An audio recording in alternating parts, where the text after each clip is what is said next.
Exodus 5:1-23. Afterward, Moses and Aaron went to Pharaoh and said, "This is what the Lord, the God of Israel, says. Let my people go, so that they may hold a festival to me in the wilderness." The Pharaoh said, "Who is the Lord that I should obey him and let Israel go? I do not know the Lord, and I will not let Israel go." And then they said, "The God of the Hebrews has met with us. Now let us take a 3-day journey into the wilderness to offer sacrifices to the Lord our God. Or he may strike us with plagues or with the sword." But the king of Egypt said, "Moses and Aaron, why are you taking the people away from their labor? Get back to your work." And then Pharaoh said, "Look, the people of the land are now numerous, and you are stopping them from working."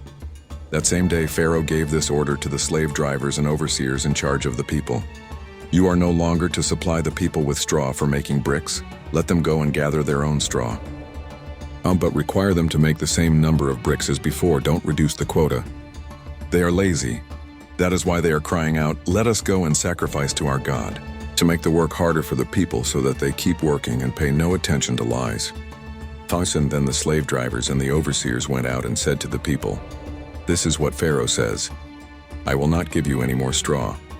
Go and get your own straw wherever you can find it, but your work will not be reduced at all." So the people scattered all over Egypt to gather stubble to use for straw. When the slave drivers kept pressing them, saying, "Complete the work required of you for each day, just as when you had straw." 14.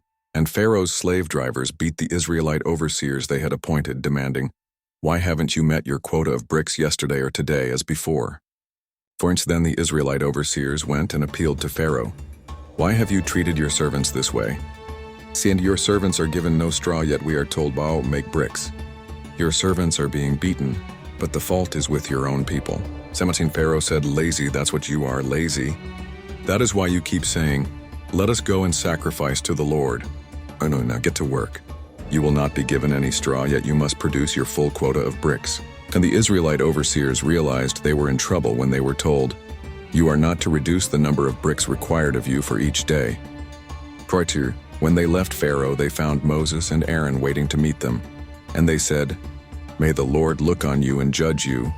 You have made us obnoxious to Pharaoh and his officials, and have put a sword in their hand to kill us."